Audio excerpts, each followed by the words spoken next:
10 times Shippuden ignored everything the original Naruto stood for. The original Naruto series set up an impressive story worth expanding, but there were moments where Shippuden took it in a different direction. The transition between the original Naruto series and Shippuden was a significant one. Many of the characters had changed during the time skip, even including the title protagonist as he trained with Jiraiya to defend against the conniving Akatsuki. Personalities weren't the only things to evolve. The anime became fundamentally different in its second act, foregoing some of the elements which made its predecessor great. By identifying the aspects of the original series that Shippuden ignored, we have a better idea of the narrative and plot elements that were left behind, for better or worse. 10. Fight scenes aren't as strategic. One aspect of the original series was that fight scenes were reliably won with intelligence. This was demonstrated throughout virtually every battle but is most prominently remembered in conflicts such as Naruto vs Neji or Shikamaru vs Temari. Conversely, Shippuden's battles are less thoughtful, usually relying on direct action over strategy, with the winner being the one who possesses the most martial strength. There were rarely instances where intelligence could dramatically alter the course of the fight. And this was partially responsible for Shikamaru's decline into irrelevance as the second act of the anime unfolded outside his victory over Haiden. 9. The merit of taijutsu users were underplayed.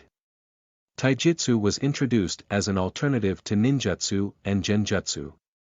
Judging by Rock Lee's superb performance, it was implied that its users were a formidable force to be reckoned with. This was particularly evident through his battle against Gaara, a villain who had remained untouched until that point. Unfortunately, its martial merits were underplayed in the second act in favor of flashier abilities. The only significant accomplishment a taijutsu user achieved was through the defeat of Kisame. Even using the 8 gates, Might Guy was unable to put down Madara for good. 8. The value of the Jonin went way down. When the Jonin were introduced, it was implied that they were just as skilled as Kakashi since they shared the same rank. However, outside of Kakashi and Might Guy, this was increasingly proven to be untrue in the latter half of the story. Asuma was killed by Haiden in spite of his student's assistance, considered among the weakest of the Akatsuki. And Kurenai's pregnancy rendered her incapable of fighting. This reflected how incompetently the Jonin were depicted in Shippuden, especially since they were usually utilized to add legitimacy to an upcoming antagonist. 7. The "vengeance is bad" message was contradicted. In the original series, the concept of revenge was not painted flatteringly. Sasuke was its primary vehicle, and many of his allies had cautioned him against pursuing vengeance for his clan's destruction. Similarly, it was presented as one of his greatest character flaws, especially with how it ultimately compelled him to leave the Leaf. Curiously, it is depicted better in Shippuden, where Shikamaru seeks revenge against Haiden for Asuma's death. His decisions are less harshly criticized, muddying the moral message of the original series and making it easy to question what separates his desire for justice against that of Sasuke's. 6. The village's opinion of Naruto changed too soon. Naruto had a reputation for being feared among the Leaf on account of the fox demon stored in his body.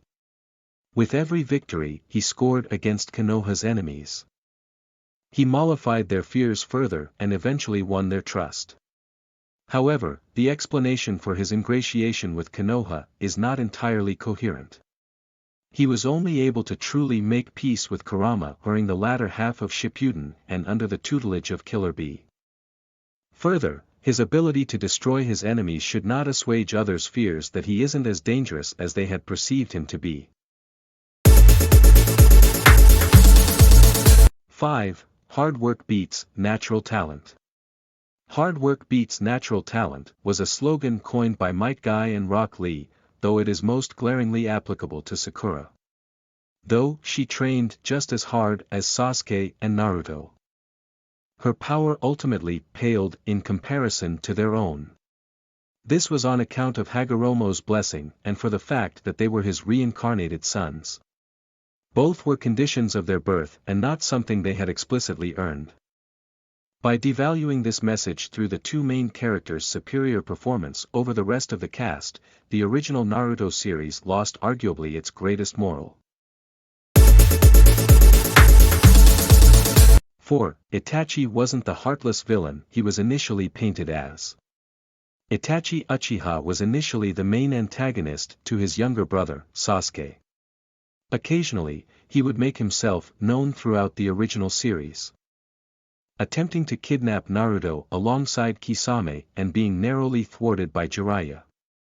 Though his excuse for his actions was explained in Shippuden, they remain difficult to justify considering that he committed genocide out of premonition for what the Uchiha coup might entail.